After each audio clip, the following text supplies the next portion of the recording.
पैसे देने के बहाने दो युवकों की घर में बुलाकर बेरहमी से पिटाई। पीड़ित युवकों ने पुलिस पर लगाया एक पक्षीय कार्रवाई का आरोप। पूरा मामला अंबिकापुर के दरीपारा मोहल्ले का है, जहां बुधवार को दो गुटों में मारपीट और पत्थरबाजी का मामला सामने आया था। पीड़ित आदित्य प्रताप सिंह ने बताया, उसने दरीपारा निवासी सत्यम सिंह को 90,000 रुपए उधार दिए थे, जिसे वह काफी दिनों से सत्यम सिंह से मांगने का प्रयास कर रहा था और सत्यम के द्वारा काफी दिनों के टाल मटोल किए जा रहा था। वही पैसे के लिए बार बार फोन किए जाने से सत्यम सिंह काफी नाराज भी था।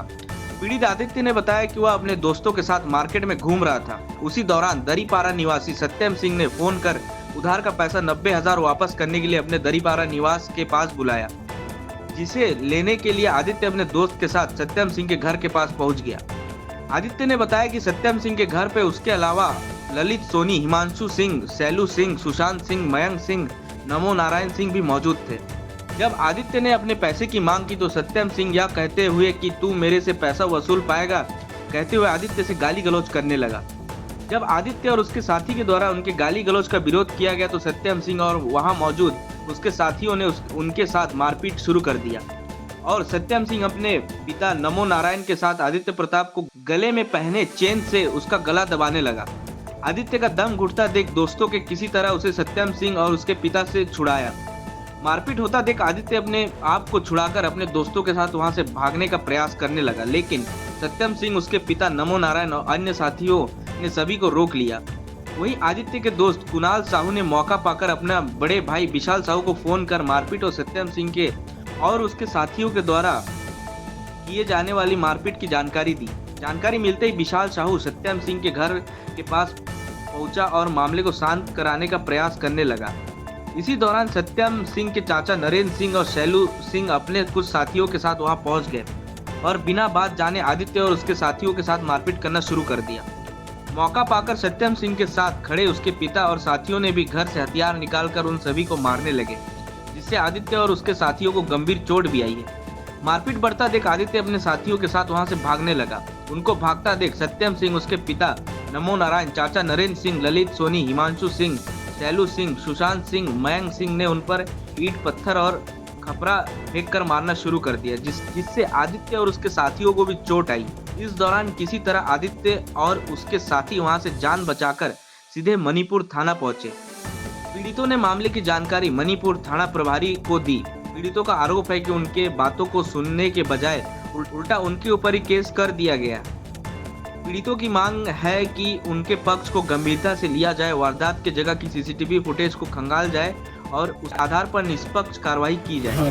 क्या नाम है? आदित्य प्रताप सिंह जी, क्या करते हैं और क्या हुआ? मैं स्टूडेंट था, अभी अपने मतलब बिज़नेस स्टार्ट किया हूँ, ठेकेदारी स्टार्ट किया हूँ।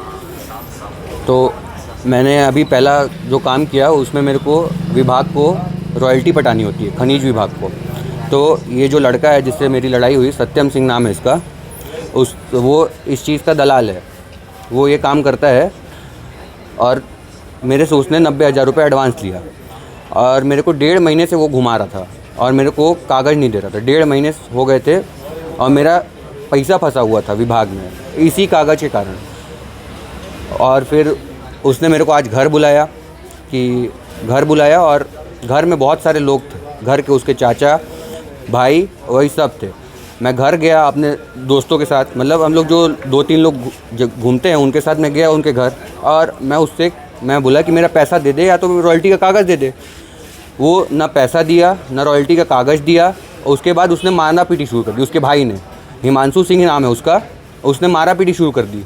उसके बाद हिमांशु सिंह के उसके पापा आए और पीछे से मेरा चेन था 1.5 तोले का सोने का, वो पीछे से मेरे गले को ऐसे दबा रहे थे। पूरा निशान पड़ा हुआ है, ये देख रहे हैं, वो निशान पड़ा हुआ है, उससे दबा रहे हैं वो। और मैं उनको मार भी नहीं रहा हूँ, उनसे पूछ सकते हैं आप, उनके घर जाके पूछिएगा। मैंने एक हाथ नहीं छोड़ा है उनके ऊपर, उनके किसी बुजुर्ग के ऊपर मैंने कोई हाथ नहीं छोड़ा है, ना किसी को मारा है मैंने।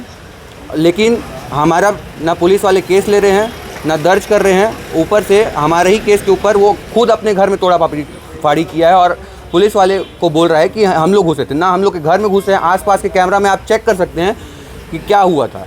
पूरी वारदात को आप लोग चेक कर सकते हैं, आसपास पूरे कैमरा वाले। मैंने अपने घर वालों को फ़ोन लगाया कि मेरे को मार पड़ रहे थे, तो लोग आए थे मेरे को बचाने। घर वाले नहीं आएंगे तो कौन बाहर वाले आएंगे।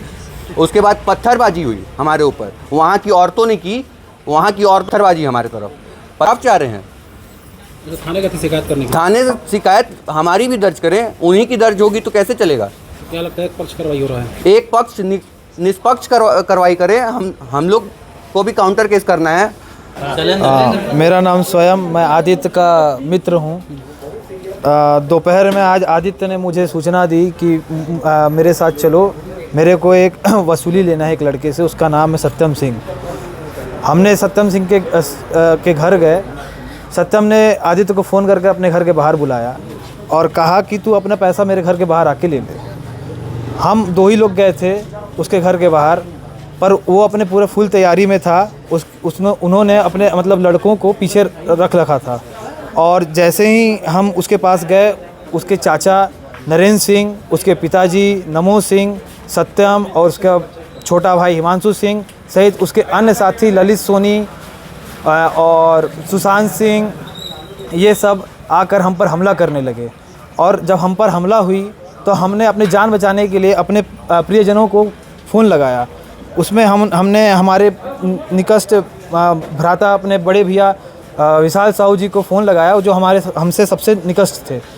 तो उन्होंने समय पर आके हमारी मदद की और वो लड़ाई रुकवा रहे थे, पर परिस्थिति इतना बिगड़ चुकी थी कि वो लोग हम पर हावी हो चुके थे। किसी चीज़ से हमला किया गया, हथियार वगैरह किसी से? हाँ, मेरे पे तो उन्होंने डंडा से हथियार किया और इनका चेन घिसकर इसका जान मारने की कोशिश की। लेकिन पुलिस तो आपके विरुद्ध एफआईआर दर्ज कर ली है। पुलिस हमारे विरुद्ध एफआईआर दर्ज कर ली है। पुलिस बस एक पक्ष की ओर कार्रवाई कर रही, दूसरे पक्ष का कुछ कर ही नहीं रही है। तो गए थे क्या थाना? हम गए थे थाना, हमने MIC करवाया, हमारा आवेदन दिया है, पर पुलिस के द्वारा कुछ कार्रवाई की नहीं जा रही। ना हमें आवेदन की कॉपी मिली है, ना आवेदन का रिसिप्ट।